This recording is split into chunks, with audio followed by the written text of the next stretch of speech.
Italy and Italians are unfortunately getting used to heat waves like the recent one, especially in summer. Just remind ourselves that 2 years ago, the southern region of Sicily experienced the hottest temperatures ever recorded in Europe, and the situation, as we know, has worsened. Last year, Italy was the country with the highest number of people who died due to the heat. So how are Italians coping with extreme weather conditions? Not to mention, as you said, the storms that have hit northern Italy. Well, there aren't any guidelines in a way. I suppose this is something that we've seen in other parts of Europe. I think Italians are just trying to survive. So especially the elderly, the people I've been speaking to here on the streets of Rome, they're just trying to avoid leaving their homes during hottest temperatures. They're trying to minimize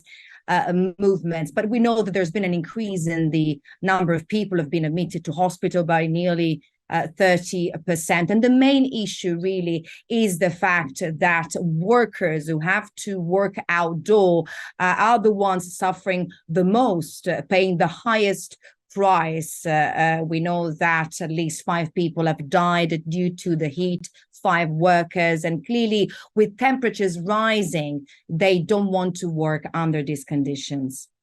Tourism is extremely important to Italy. Italy depends on tourism, attracting millions of tourists every year.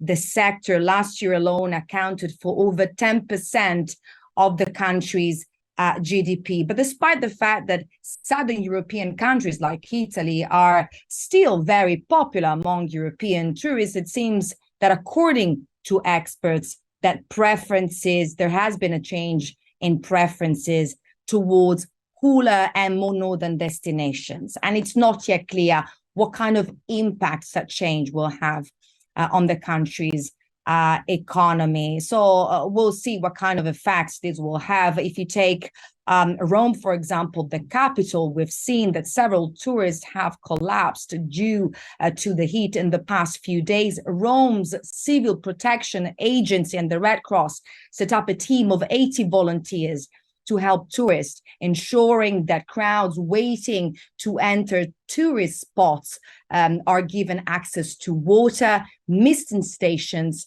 and shade when possible. Last week, which was the hottest week, we know that Italian authorities issued red alerts for around 20 cities, including Rome. As per normal procedure in situations like this one, they warned people to stay hydrated, stay indoors, and also avoid alcohol. We know that Italy's health ministry set up a toll-free number for people to inquire about what to do and how to react to the heat wave. We also know that Italy's tourism minister, for example, pledged to make tourism more sustainable in the years to come as an all-year-round experience that can be enjoyed according to the changes, to weather changes. But Italy's government has also been criticized by Italy's Green Party, for example, saying that the government is not taking the climate crisis as seriously as it should.